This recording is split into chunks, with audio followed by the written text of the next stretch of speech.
कलयुग आया, बैल के रूप में एक बड़ा सुंदर उदाहरण दिया। यहां पर धर्मराज ने उपदेश दिया है। उपदेश क्या दिया है? उपदेश दिया कि हर आदमी यहां दुख से दुखी है और दुख का निवारण खोज रहा है, लेकिन धर्मराज कहते दुख का निवारण नहीं, सबसे पहले दुख का कारण खोजो। दुख का कारण क्या है? तो धर्मराज ने दुख के यहां पर 4 कारण बताए। सब ध्यान से सुनो। दुख क्यों आता है हमारे जीवन में, इसके 4 कारण धर्मराज जी ने बताए। दुख का सबसे पहला कारण है निजकृत कर्म, मतलब अपने अपने कर्म जो जैसे कर रहा है उसके फल में दुख मिल रहा है। अब बताइए, बोया पेड़ बबूल का तो आम कहां से हो?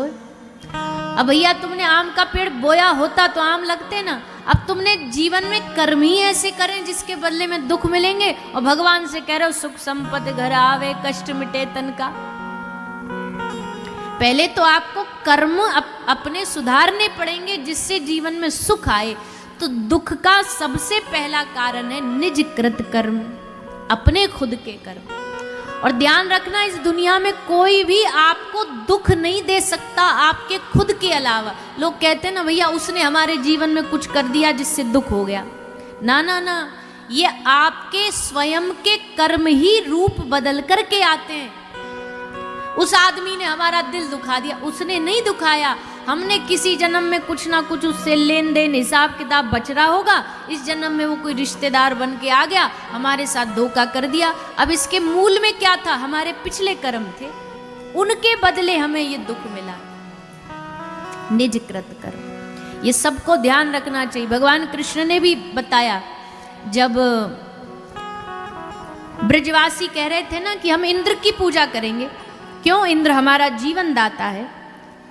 तब भगवान कृष्ण ने ब्रजवासियों को कहा, ये गलत फहमी मत पालो, इस दुनिया में कोई किसी का जीवन दाता, अन्नदाता, सुख दुख दाता नहीं है। यहां सब अपने कर्मों का भोग रहे हैं। कर्मणा जायते जंतु कर्मणेव विलीयते, सुखम दुखम भयम क्षेमम कर्मणैवाभिपद्यते। सुख दुख जो मिल रहा है कर्मों से मिल रहा है। तो ये एक दुख का कारण।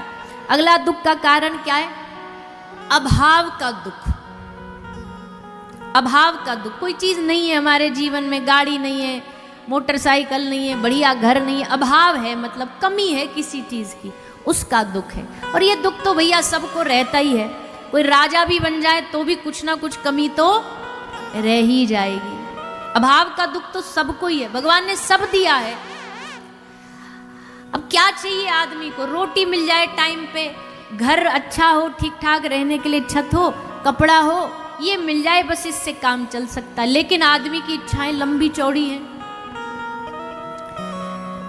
साइकिल थी तो स्कूटर का मन किया, स्कूटर आ गया तो मोटरसाइकिल का मन किया, मोटरसाइकिल आ गई तो गाड़ी का मन किया, गाड़ी आ गई तो अब महंगी गाड़ी का मन किया, महंगी गाड़ी आ गई तो अब जहाज का मन किया।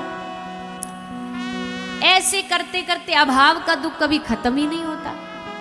तुलसीदास बाबा कहते, दीन कहे धनवान सुखी। जिसके पास पैसा नहीं होता वो क्या सोचता, भैया पैसा वाले बड़े सुखी हैं। पर पैसा वालों से जाके पूछो, रात रात भर नींद नहीं आती, नींद के लिए गोली खा के सोना पड़ता है। एसी चल रहा है फिर भी भीतर से जले जा रहे हैं। मोटे मोटे लाखों लाखों के गद्दा हैं, पर करवट बदलते बदलते पूरी रात नींद नहीं आती। और एक शायद कोई भक्ति में डूबा कोई एक गरीब आदमी भी ऐसा होगा कि पूरा दिन अपनी नौकरी चाकरी करके थक के हार के उसको धूप में भी सुला दो ना बिना तकिया के भी, तो भी हाथ ऐसे लगाएगा और बड़े मजेदार मजे से नींद लेगा। तो दीन कहे धनवान सुखी, धनवान कहे सुख राजा को भारी। राजा कहे महाराजा सुखी, महाराजा कहे सुख इंद्र को भारी। इंद्र कहे चतुरानन सुखी, चतुरानन कहे सुख विष्णु को भारी।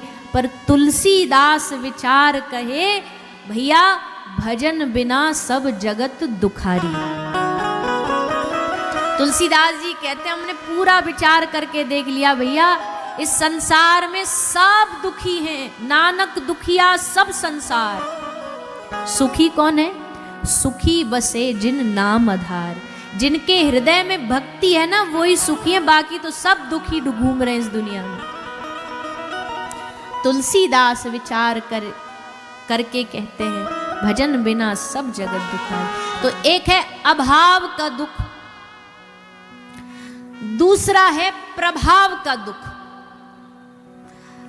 किसी के प्रभाव में प्रभावित हो जाते हैं। अपने पास भगवान ने सब बढ़िया दिया लेकिन दूसरे को देख देख जी रहे हैं, अरे भगवान ने इसको तो इतना दे दिया, हमारे पास कम है। अपना जो है वो कम लग रहा है और सामने वाले के पास जो है वो बड़ा लग रहा है। किसी ने बड़ी सुंदर बात कही कि अपना तो सोना भी मिट्टी लगता है, अपने पास तो सोना भी आ जाए ना वो भी मिट्टी लगता है इंसान को, और सामने वाले के पास सुई भी उसको पहाड़ बराबर लगती है। अपना बड़ा नहीं लगता है, प्रभावित हो जाता है बड़ी जल्दी। उसके पास वैसा है, उसके पास।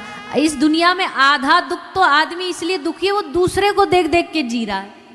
अपने दुख से दुखी नहीं है, वो पड़ोसी के सुख को देख के दुखी है। पड़ोसी बढ़ रहा है इसलिए उसको बेचैनी हो रही है, दुश्मन बढ़ रहा है इसलिए बेचैनी हो रही है। अरे कल तक तो कुछ भी नहीं था, कल तक तो हमारे संग स्कूटर पे घूमता था, आज देखो हेलीकॉप्टर में घूम रहा है। बस वो उसे सोने नहीं देता, वो उसे परेशान करता है। तो प्रभाव का दुख, दूसरे को सुखी नहीं देख सकते बस। और अपने इस कला को जिसने सीख लिया ना कि दूसरे के सुख में भी सुखी हो जाए, वो इस दुनिया का सबसे बड़ा भगत आदमी है। ये नहीं होता। वो कथा सुनाते हैं ना कि एक बार महादेव भोलेनाथ जी के पास एक आदमी गया, जाकर के तपस्या करके भोलेनाथ जी को उसने प्रसन्न किया। भोलेनाथ जी प्रकट हुए। भोलेनाथ जी ने प्रकट होकर के इस भक्त से पूछा, बेटा वरम ब्रूहि वत्स, वरदान मांगो, वरदान मांगो। बड़ा खुश हो गया, आहा भोलेनाथ जी ने हमको वरदान देने की बोली है। खूब सोच के आया था, घर से एक लंबी चौड़ी लिस्ट बना के लाया था, ये भी मांग लेंगे वो भी मांग लेंगे। पर जैसे आया भोलेनाथ जी ने पूरी कहानी में एक ट्विस्ट ला दिया। महादेव बोले, बेटा मांग तो कुछ भी ले, हम सब तुझे दे देंगे, पर उसके साथ हमारी भी एक शर्त है। बोलिए महाराज क्या शर्त है? ये हमारी शर्त है, जो मांगोगे तुम्हारे पड़ोसी का उसका डबल हो जाएगा। अब मांगो क्या चाहिए बताओ।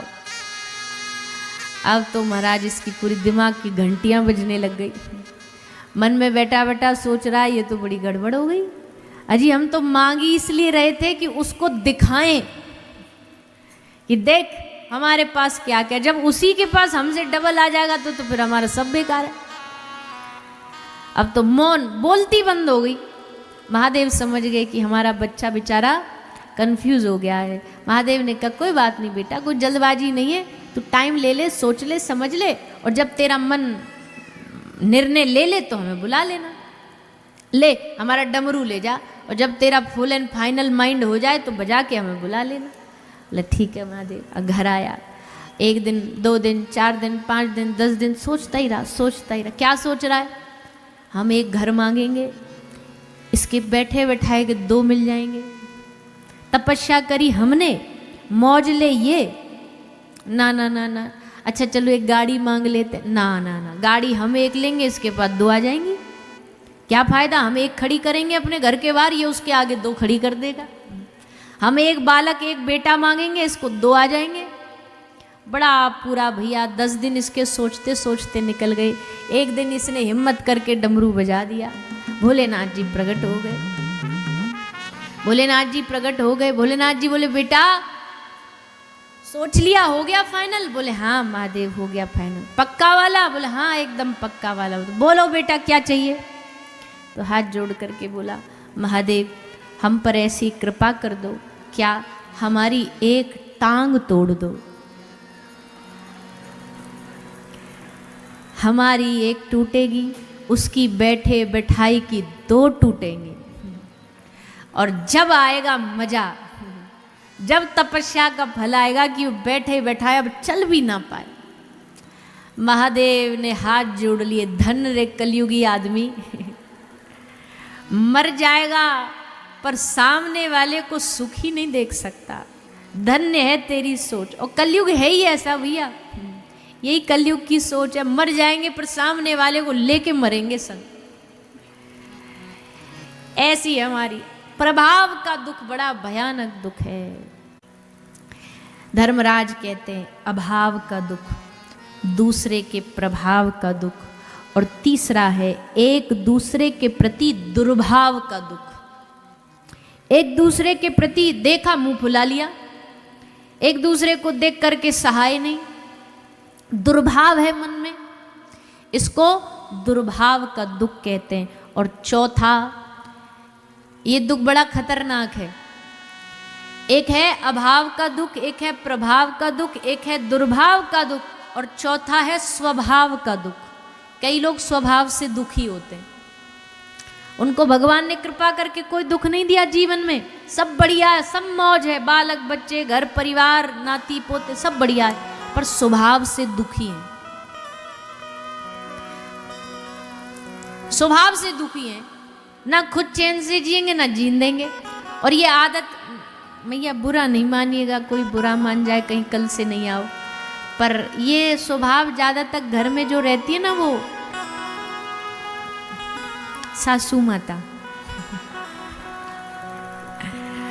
तो उनका ज्यादा होता, उस स्वभाव से ज्यादा दुखी होती है। कोई जीवन में भगवान की कृपा से दिक्कत नहीं, पर ऐसी बहू कोई, उनकी 24 घंटे सीसीटीवी जो है ना वो आंखों वाली, वो वहीं गड़ी रहेंगी। अब खा क्या रही है, अब झाका रही है, अब पहन क्या रही है, किससे बात कर रही है, मायके तो कछु लेके नहीं जा रही। चलो अब तो फिर भी ठीक हो गया, पहले तो कैसी होती थी, वो ताला लगा लगा के रखती थी, जहाँ जाए तो चाबी यहीं घुसा के लेके जाती।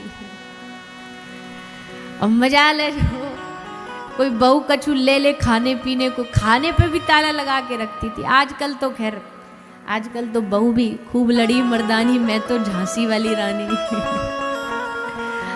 वो भी काई ते कम थोड़ी है। एक सासू माता भोजन कर रही थी, आप ना इधर मत देखो, हमारी वाली बहुत सीधी है। हाँ गाय है गाय एक बोलते हैं ना तो सीधे वही जाती है नजर आदमी की, हमको दिख रही है कई होगी नजर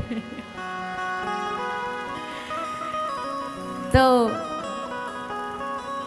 एक भोजन कर रही थी मैया, तो भोजन करते करते सासू माँ के भोजन में आ गया कंकड़। अब जैसे भोजन में कंकड़ आया तो एकदम से आई वो अपने सासू वाले रूप में, और आकर के बहू पे तन के बोली, तुझे कितनी बार समझाया, आंख नहीं है क्या, देख नहीं सकती क्या, चावल में कंकड़ आगे दिखाई नहीं देता क्या, भगवान ने दो दो आंखें दी है, देख नहीं सकती।